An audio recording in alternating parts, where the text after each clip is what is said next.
No me extraño. Pero el Señor me trajo a traerles la palabra del Señor. Así de que, hermanos, pónganse de pie. Les agradezco con todo mi corazón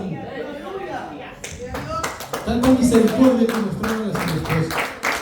Que el Señor les bendiga, les recompense no al 100 por 1, al 1000 por 1, todo lo que hicieron, sus oraciones, sus gemidos por ella, sus vigilias que hacían, sus días de ayuno, cualquier manera con lo que ustedes ayudaron. El Señor les bendiga, mis hermanos. Amén. Y así les voy a pedir que le abran un libro que tal vez no es muy conocido, el libro de Ruth. No sé si lo han leído. Es un libro muy bonito, histórico, pero tiene un mensaje potente del amor, de la bondad y la misericordia de nuestro Dios hacia nosotros. Pudiéramos leerlo todo, son 4 capítulos, pero nos tardaríamos mucho porque soy un leedor muy lento. Vamos a leer el capítulo 2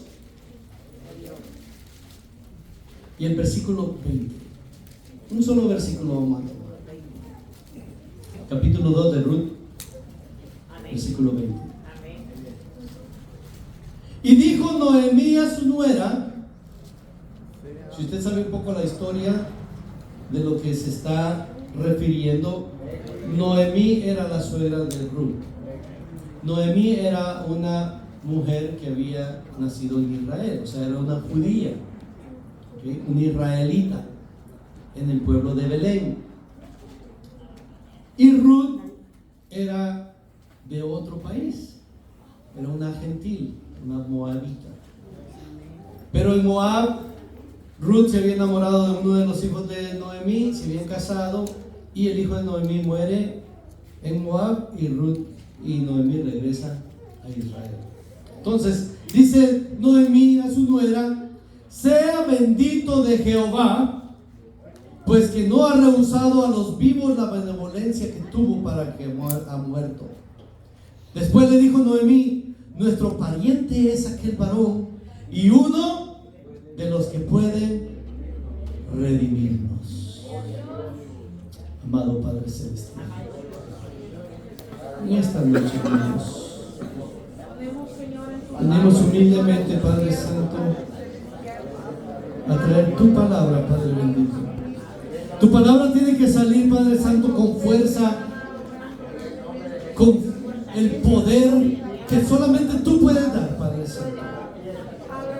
Toma tú este lugar, mi Dios, del cual no somos dignos a veces de pararnos, pero tú con tu misericordia y tu bondad nos das cada día, mi Dios, aleluya, tus misericordias que son grandes para con todos nosotros. Y aquí te acuerdas de cada uno de nosotros. Gracias por cada uno de los oyentes que están presentes y los que están en las redes sociales.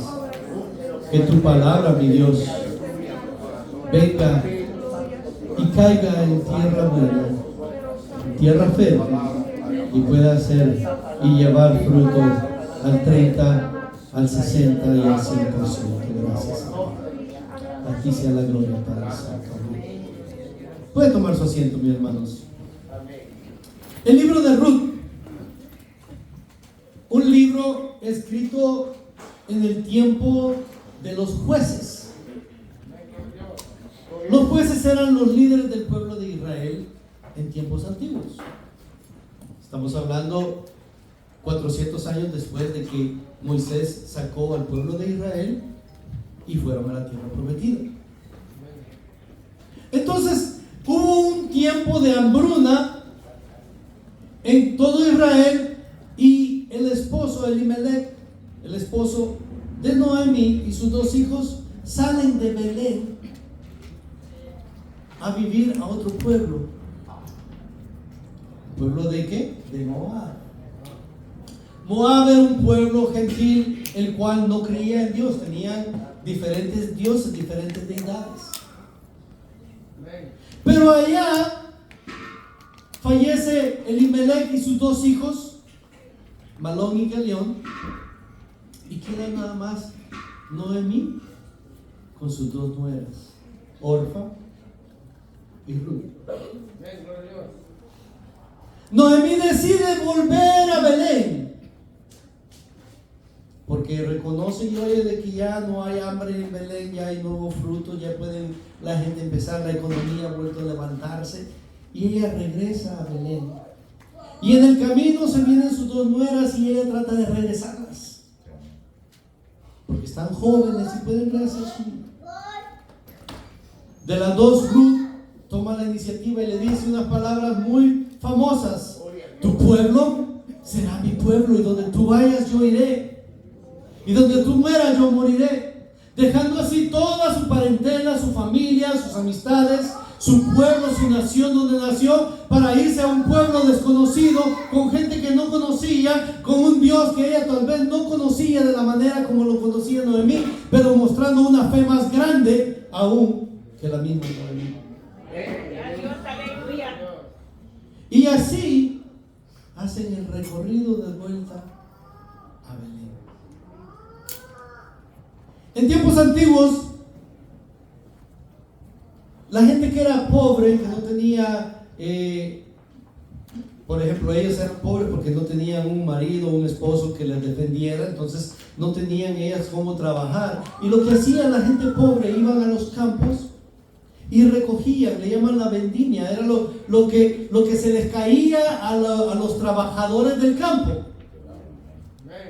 No sé si aquí alguno fue a cortar café alguna vez.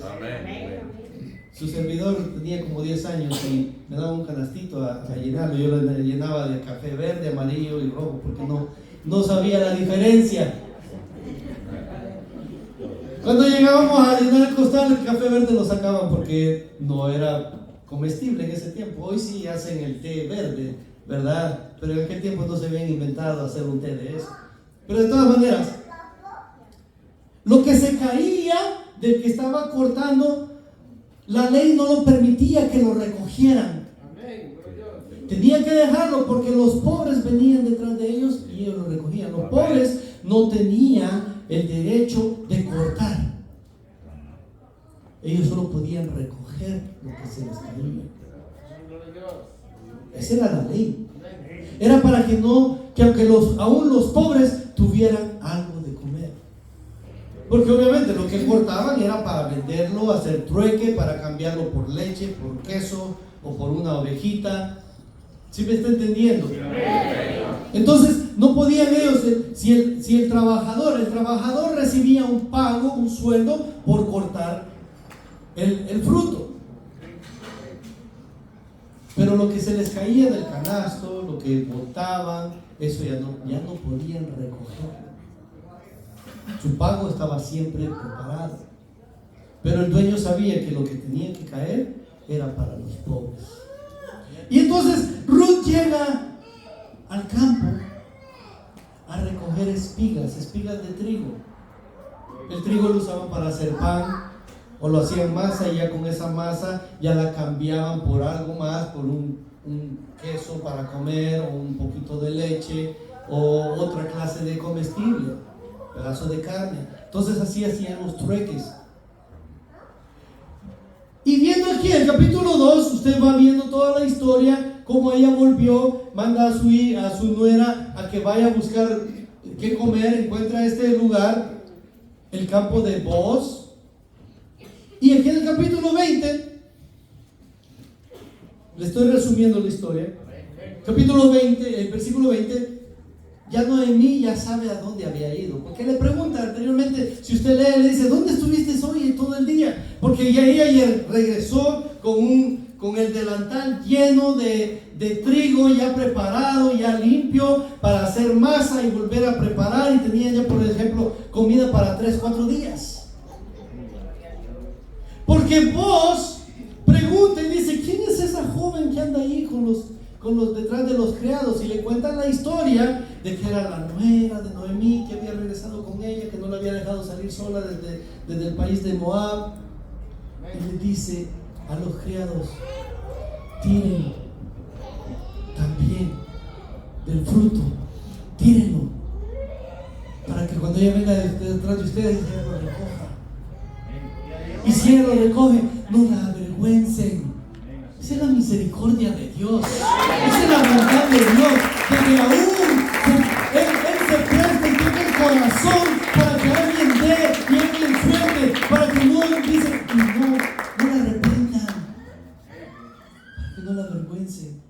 Porque sabía el corazón de Ruth, con qué gran amor y gran sacrificio había dejado su parentela y su tierra para venir a cuidar a la anciana.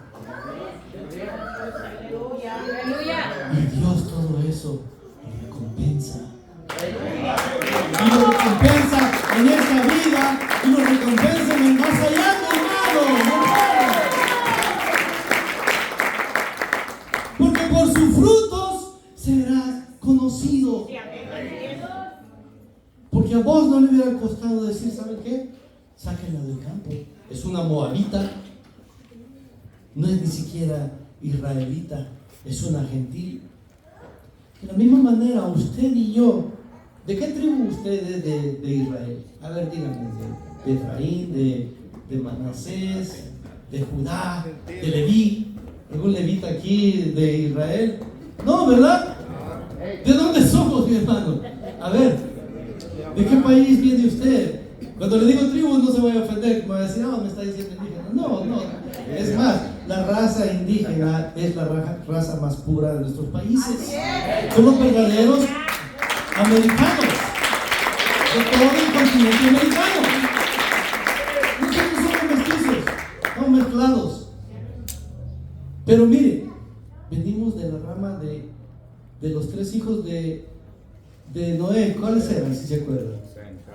Sem, Ham y Jafet. Los israelitas vienen de la raíz de Sem, o sea, por eso es que le llaman semitas. Por eso usted ha oído ese término antisemitismo, está grande en todo el mundo, es porque están en contra de la raíz de Sem, los israelitas. Está la raíz de Cam, que es todo el área de África, norte de África y para abajo. Y está Jafet, que son los que tomaron el poder y el control en el área indoeuropea, o sea, todo lo que es desde Portugal hasta Rusia y todo India, indoeuropeos. Y de allí venimos nosotros.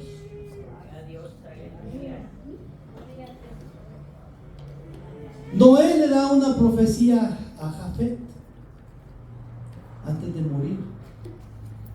Después de que bendice a Sem, después que le dice a Cam dónde iba a vivir y qué es lo que iba a hacer, le dice a Jafet, y tú, Jafet, vivirás en las tiendas de Sem. ¿Qué quiere decir eso? Y que iba a vivir bajo las alas del que protegía a Sem. ¿Y quién es el que protege a Sem, a los semitas? Jehová de los ejércitos. Usted ha venido hasta bajo las alas del Omnipotente. Esa es la bendición que usted ha alcanzado. No la deseche. Somos de Jafet y hemos venido a vivir bajo las tiendas de Sem. Por eso el Salmo 91, como dice, el que habita al abrigo del Altísimo morará bajo la sombra del Omnipotente. ¿Cuántos aquí están morando bajo la sombra del Omnipotente? El Dios Todopoderoso, el que hizo el cielo y la tierra, se ha preocupado por usted aún desde antes que usted naciera. Dijo Jesús, cumpliendo la profecía en Jeremías, porque llamaré pueblo que no me conoce, que no es mi pueblo, y pueblo y lengua que no conoce mi nombre, aclamarán mi poder. ¿Cuál es ese pueblo? Todos nosotros los gentiles. Y miren, si viviéramos en el tiempo de la ley, usted y yo solamente pudiéramos entrar hasta el atrio, o sea, el patio del templo. Ni siquiera adentro del templo, hasta el patio. Y más adelante estaban las mujeres, porque era una nación predominantemente machista. Y después estaban los hombres israelitas más adentro. Y luego estaba el lugar santo y luego el lugar santísimo. Imagínense hasta dónde estuviéramos nosotros. Pero ahora Dios a usted, dice Pedro, que nos ha hecho príncipes y sacerdotes de su pueblo. Príncipes y sacerdotes de su pueblo. Un pueblo que no le conocía y labios que no le adoraban. Ahora pueden levantar sus manos. Ahora usted es la luz del mundo. Ahora el pueblo de Israel se mantiene por las oraciones suyas.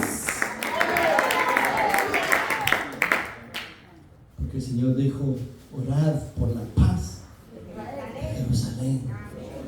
¿Y a quién le dijo? ¿A los israelitas? Dijo: nosotros. Aleluya. ¿Saben que en su gran amor y su misericordia el Señor Jesús, y no me estoy saliendo del mensaje, estamos hablando de redención? No sé si ha entendido por dónde vamos. Este libro de Ruth es más que un libro histórico. Habla de la redención. ¿Y qué es redención? ¿Qué es redimir? Redimir es, perdone que lo voy a usar como ejemplo: hermano, toda su deuda está pagada. Eso se llama redimir. O sea, él no tuvo que hacer nada. Se le apareció y le dijo: toda tu deuda está pagada. Eso es redimir. Toda tu deuda. O sea, todo lo que debe. Y nosotros nos ponemos a pensar en el nivel secular, económico, ¿verdad? Pero aquí está el redimir. Se va más allá. Se va, mi hermano. ¿Sabe hasta qué nivel se va? Hasta el momento en que Adán y Eva le fallaron a Dios. Adán y Eva tenían el poder de todo este mundo, de lo que se miraba y de lo no visto, el mundo natural y el mundo espiritual. Ellos eran los dueños y lo perdieron. Y ahí quedó una deuda, y esa deuda no se podía pagar. ¿Qué era lo que hicieron los israelitas para redimir la deuda? Cada año, en la Pascua, no en la Semana Santa. La Semana Santa es un invento que no es bíblico. Si usted quiere celebrar, celebre la Pascua. Pero ahora, como Cristo vino, ya nosotros no tenemos que celebrar la Pascua, porque no está el templo. Ahora, ¿qué es lo que celebramos? 1 Corintios, ¿qué dice?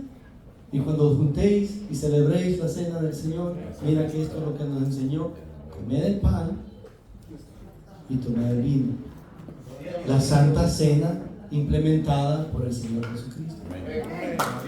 Ahora, la Pascua era celebrada una vez cada año, donde se presentaba sangre prestada para redimir. Según ellos, estaban redimiendo el pecado de ese año, pero el próximo año tenían que volverlo a hacer por cada 50 años, y cada 50 años tenía que haber la fiesta del jubileo, y en la fiesta del jubileo todos los presos eran liberados, todos los que tenían deudas eran perdonadas sus deudas, los que habían prestado o rentado su casa o su hacienda era devuelta a ellos, los que habían dado toda su vida y se habían hecho esclavos eran liberados y ya no tenían que tener una deuda.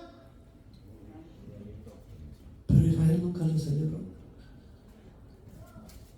Y por eso, cuando viene el Señor Jesús y le dice, allá en el aposento alto, y le dice a los discípulos: ¿cómo he deseado tomar esta Pascua con ustedes? ¿Usted por qué cree que el evangelista hizo hincapié en esas palabras? ¿Porque era una Pascua común y corriente como todas las demás? No, era una Pascua de jubileo. Y cuando Él muere en la cruz del Calvario, los presos son libertados. Los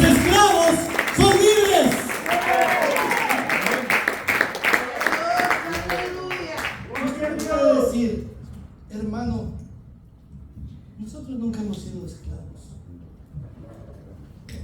Los israelitas le dijeron a Jesús,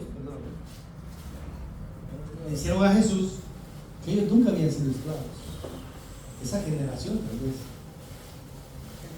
Pero esclavos todos éramos. Y todo el que no tiene a Cristo aún es esclavo. ¿Esclavo de qué, mi hermano?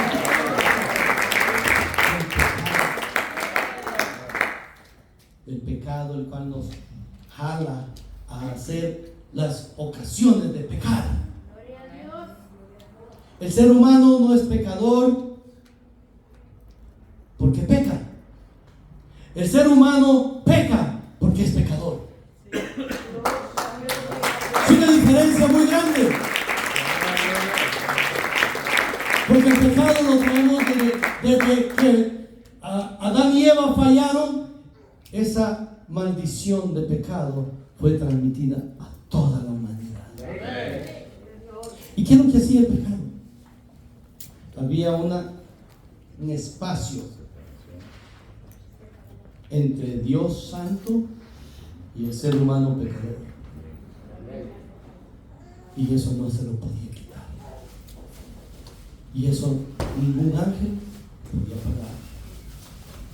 Eso ningún ser humano nacido normalmente podía pagar. Y aquí viene la palabra redimir. Y le dice Noemí al final del versículo 20: nuestro pariente es aquel varón y uno de los que puede redimirnos. Aquel que puede pagar todo. El Señor Jesucristo, mi hermano, se mira palpablemente en este libro. Tal vez no dice el Mesías, no dice Yeshua, no dice Joshua, pero le llama el Redentor. El que redime. ¿Y quién es el que redime? ¿Y qué es lo que hizo Cristo? Dio su vida por nosotros. Pero, ¿qué quiere decir eso? Miren, el ser humano llevaba un camino directo al infierno sin Cristo Jesús. Vino el Señor Jesús y en la cruz del Calvario dio su sangre por todos nosotros. Porque usted y yo nunca hubiéramos podido pagar, ni aún con nuestra propia sangre. Porque tenía que haber algo diferente. Tenía que ser algo totalmente diferente. El mismo Dios se hizo ser humano. El mismo Dios, no otro Dios. Como dicen los seguidores de Arrio, que Jesús es un Dios más pequeño que el Dios Padre. Y que el Espíritu Santo es solamente una fuerza natural. No. El mismo Dios. Él podía aparecer como un hombre común y corriente. No se le hubiera hecho difícil. Pero entonces, ¿cómo hubiera vencido el pecado? Y a la muerte. Y al sepulcro. Tenía que pasar el proceso como ser humano como nosotros. Pero sin pecado. Y el Señor Jesucristo, en su grande misericordia, en su grande amor, allá en Isaías capítulo 6, dice: ¿quién irá por nosotros? Y dice Isaías en su inocencia, en su mente inocente, dice: envíame a mí.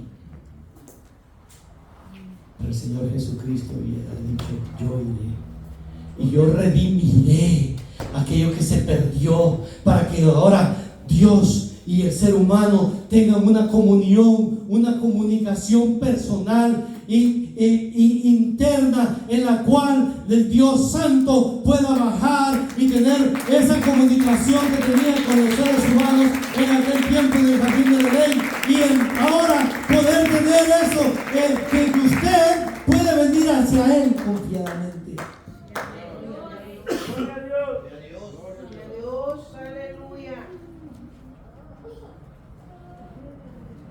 Así como Noemí le dice a Ruth, nuestro pariente es. Nuestro pariente es y nos puede redimir. Gloria a Dios. O sea, una vaquita no lo iba a redimir. Un corderito no lo iba a redimir. Y así, como todas las religiones enseñaron, cualquier animalito que trajeran, la sangre era prestada, no lo iba a redimir. Solamente la sangre de un ser humano. Pero ese ser humano tenía que ser especial, sin la mancha del pecado, nacido del vientre de una mujer. Porque la promesa fue a Eva, no a Adán. Y ahí se equivocaron todos los reyes que se levantaron después de Adán, que pensaban que ellos podían ser el Mesías. Ellos pensaban que ellos iban a ser el rey y sumo sacerdote a la vez. Pero la promesa fue a Eva, de tu simiente, tu semilla le quebrará la cabeza. Y la serpiente ahí no está representando a Satanás, sino el pecado. Porque aún Satanás es esclavo del pecado. Pero ahora usted fue liberado 2000 años, hace 2000 años. Jesucristo murió en la cruz del Calvario.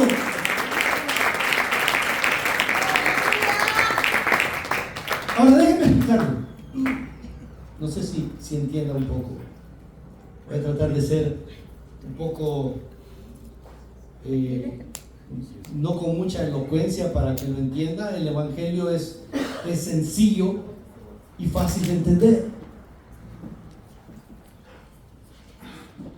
Jesucristo nace como un hombre, como un niño, ¿verdad? Crece como un niño, pero con una diferencia, de que no hubo una unión entre un hombre y una mujer. Esa fue la única diferencia. Porque si hubiera habido unión de hombre o mujer, hubiera sido un personaje común y corriente como todos nosotros. Pero tenía que haber algo especial. Y las promesas estaban dadas. Si usted lee todas las promesas, he aquí que la Virgen dará a luz. O sea, algo fuera de lo natural. No puede suceder.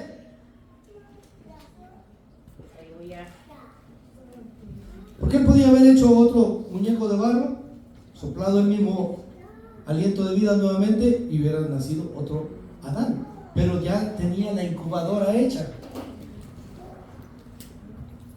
Preparó el vientre de una joven para que naciera con esa diferencia. Ahora,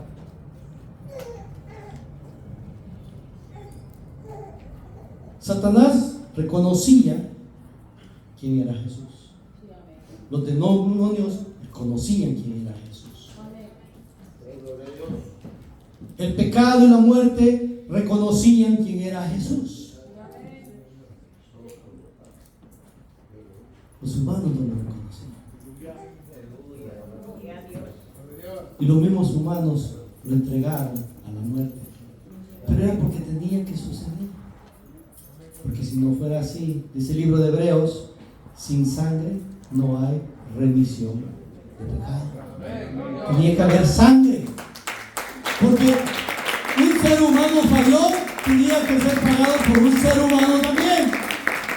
Porque Dios no le hubiera costado el bajar y quitar todo. Y destruir totalmente el pecado y volver a traer a la humanidad de nuevo hacia Él. Pero entonces, siendo un Dios de orden, hubiera puesto su nombre en juego. Y Él no va a poner su nombre en juego. Él va a respetar las mismas reglas que Él puso. Y así como Él le puso reglas a los seres humanos, también la muerte, el pecado y Satanás han estado bajo reglas que Dios mismo ha puesto, y ellos no se pueden superar. Por eso, mi hermano, cuando viene la tentación, o cuando viene el gigante, o viene el león, o viene el oso a atacarte,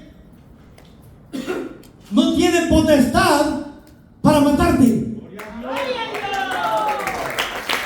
No tiene la potestad sobre ti. Tú tienes más poder, y ese poder tú tienes que reconocerlo. De que Él lo venció todo para que tú ahora seas más que vencedor. Entonces, la muerte, déjeme ponérselo así, un parámetro más amplio. ¿Cuántos saben la historia de Jonás? ¿Qué le pasó a Jonás? Se lo tragó un pez, ¿verdad? No un tiburón. Tiburón come carne. Fue un pez. La Biblia dice que fue un pez. No dice que fue una ballena ni que fue un tiburón, sino que fue un pez. Y los peces comen cosas diminutas, plantitas, plancton, amebas. Esa es la comida de los peces. Apareció un hombre, 5 pies y medio, 5 pies de altura, con todo y ropa, es echado al mar y se lo traga. Esa es la historia de Noé, ¿verdad? Y todos dicen, se lo tragó la ballena y lo vomitó. Pero ¿por qué lo vomitó?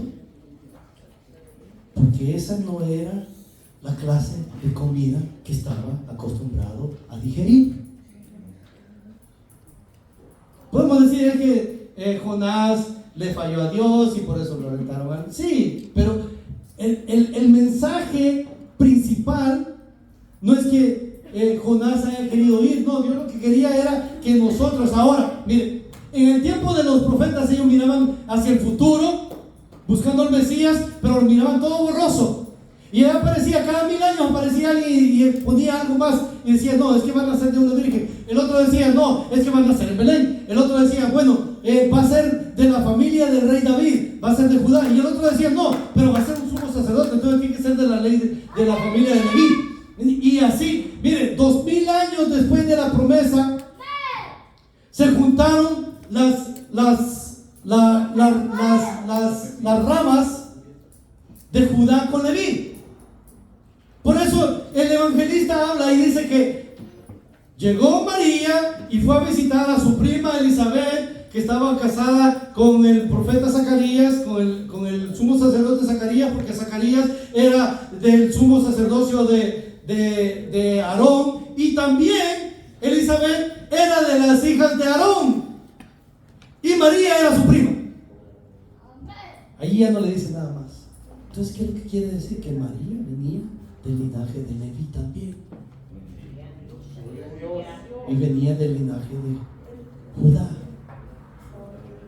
Se mezclaron las dos raíces. Y cuando Jesús va al Jordán y lo mira, ¿cómo se llamaba el bautista? Juan el Bautista. Lo mira desde lejos y dice, ahí el Cordero que quita el pecado del mundo. El Cordero de Dios que quita el pecado del mundo. Un hombre. Y cuando llega le dice, Juan el Bautista le dice, yo no te tengo que bautizar a ti, tú me tienes que bautizar a mí. ¿Y qué le dijo el Señor Jesús? Que cumplamos las Escrituras. ¿Dónde en el Antiguo Testamento encuentra usted que había bautizos? En el Antiguo Testamento, el profeta lavaba al nuevo sumo sacerdote. Eso es lo que se tenía que cumplir, que el profeta iba a ungir al nuevo sumo sacerdote, y para hacerlo nuevo sumo sacerdote tenía que lavarlo con agua. Y por eso dice: y vi descender el Espíritu Santo ungido con fuego. Ese es el mensaje, pero a lo que quiero llegar es: él era el Cordero, o sea, algo especial que podía redimir. Aleluya. Cuando viene la muerte y lo mira en la cruz del Calvario, dice: oh, este es un platillo que nunca he probado, porque estaba acostumbrado en la muerte a comer pecado. Alma que pecare, esa morirá. Y el día que pecares, moriréis.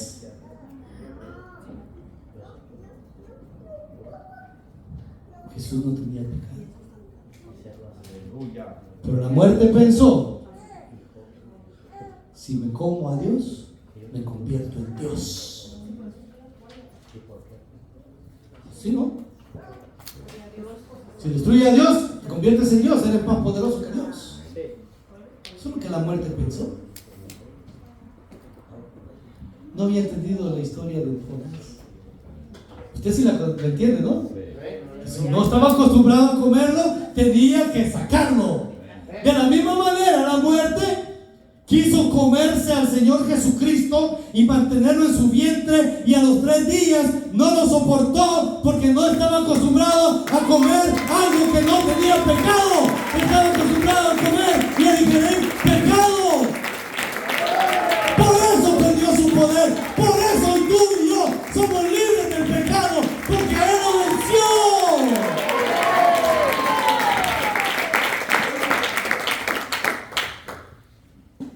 No eres esclavo del pecado. Aleluya. Porque así como Moisés sacó al pueblo de Israel de Egipto, y venía Faraón y con todo su ejército, el ejército más potente de ese tiempo, el segundo imperio del mundo,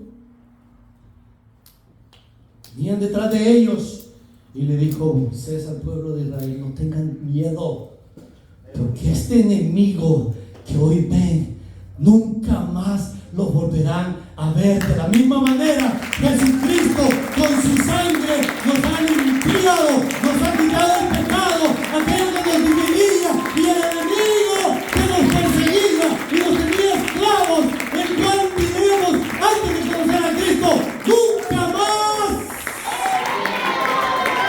lo volverás a ver. Por eso, mi hermano, cada mañana renuévate con la mente de Cristo, porque Él pagó con su propia sangre para que tú no vengas diciendo: es que yo soy un pecador y yo no me merezco la salvación. Deja de meterte eso en la cabeza. Levántate, camina, ponte el apresto del Evangelio, ponte el casco de la salvación y levanta tu mano en alto y di: lo que vi pasar ayer era su reino, nunca más volverá, porque Él ya lo venció. No es por tu poder, Gloria a Dios. no es por tus aptitudes, es por su bondad. Porque Él, mire aquí cómo decía el final, porque nuestro pariente es. Por eso no podía ser un ángel, tenía que ser nuestro pariente, un ser humano como usted y yo, de carne y hueso. No podía solamente aparecer de la nada, porque entonces la muerte le hubiera dicho: tú estás haciendo trucos. Tenía que estar bajo la misma ley.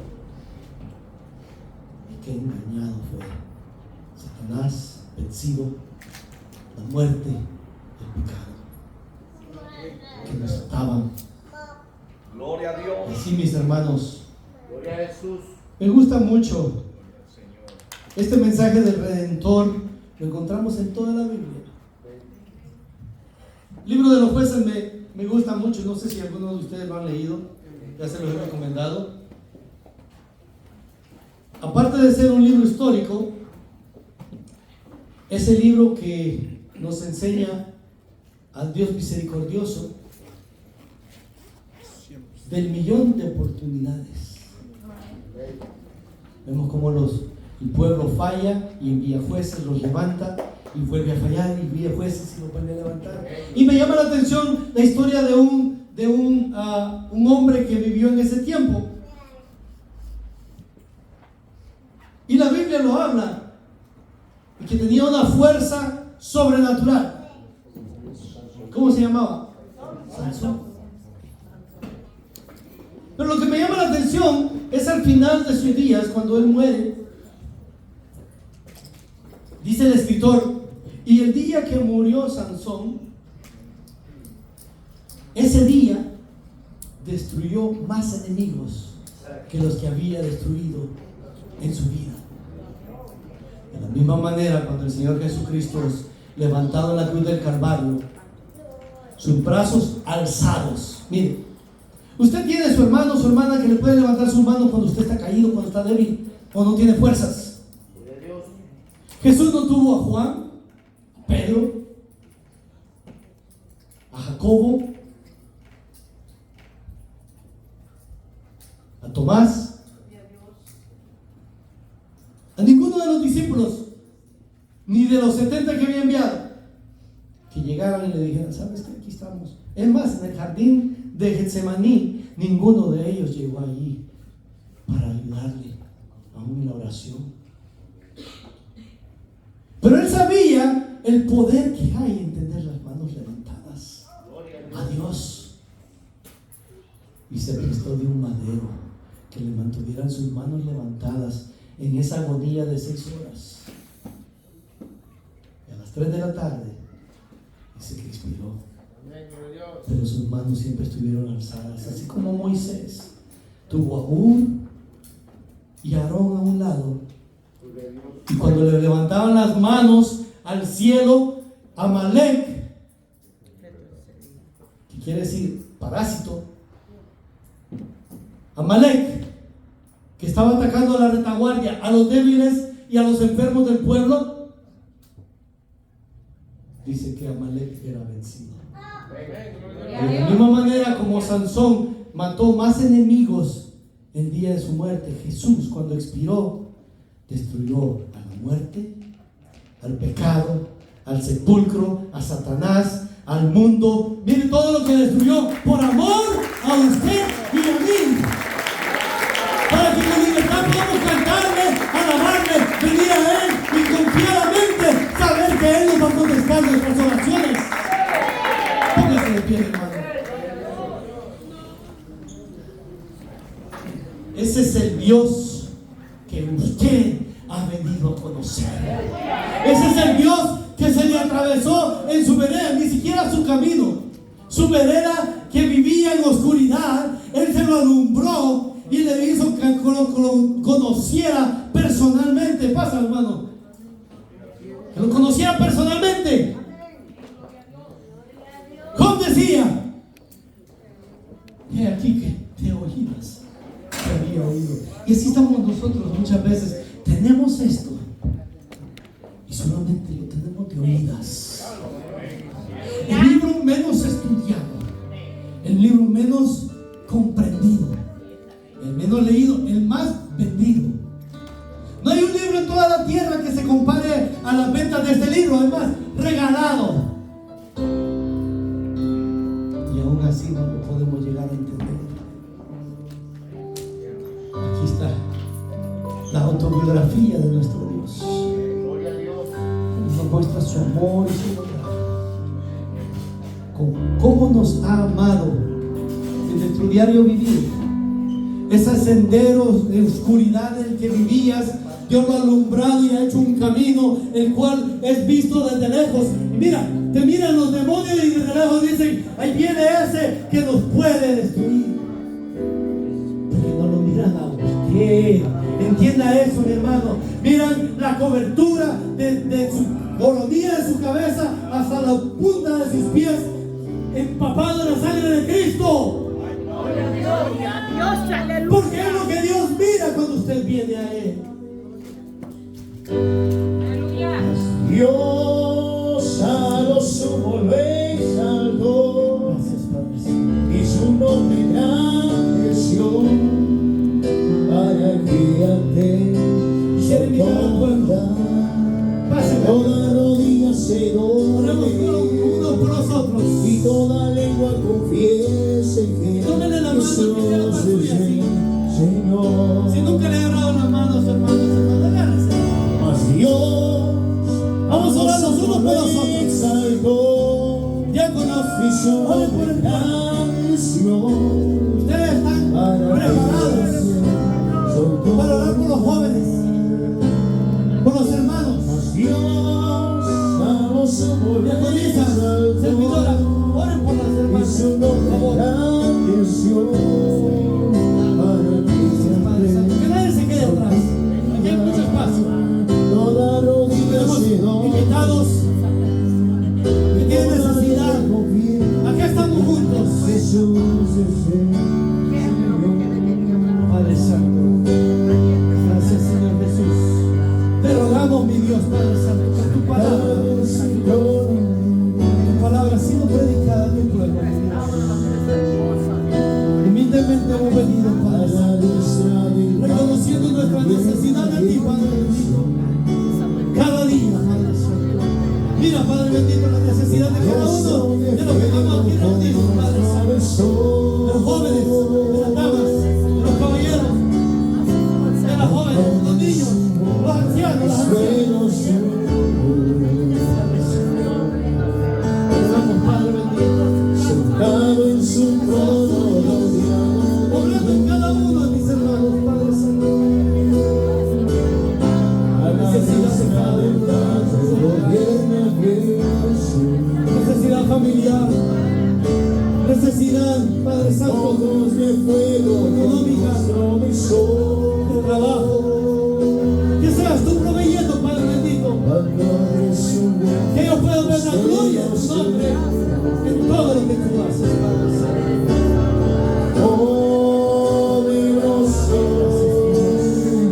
en majestad y gloria, poderoso.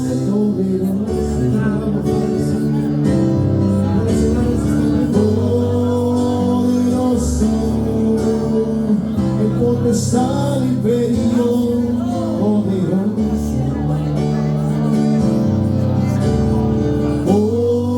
poderoso, en majestad y reino poderoso,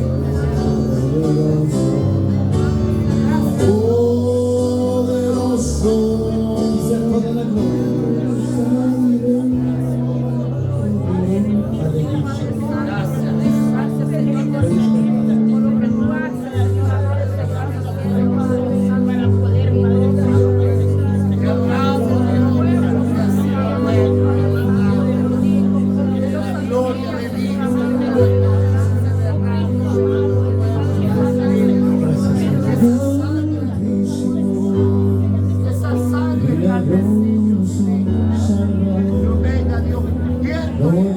Ábrele la mano.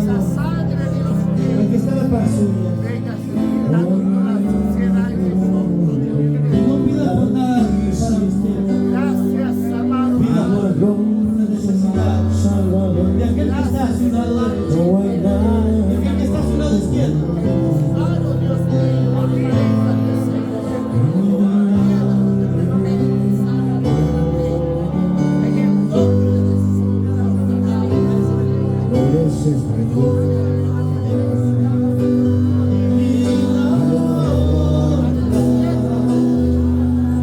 Levantamos nuestras manos, exaltándote, Señor, mereces la gloria.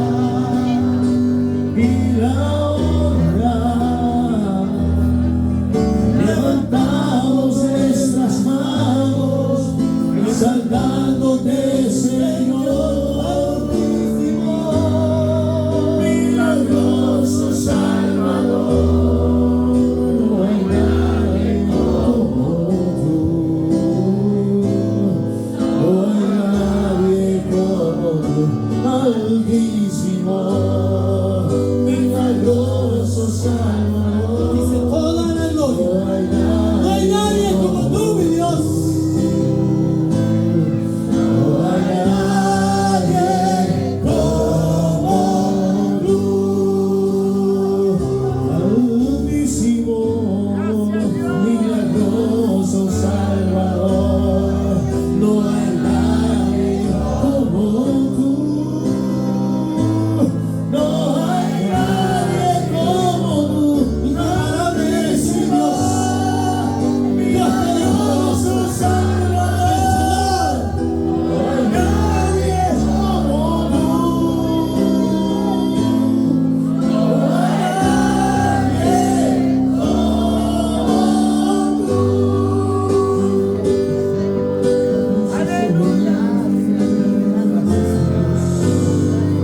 Aleluya.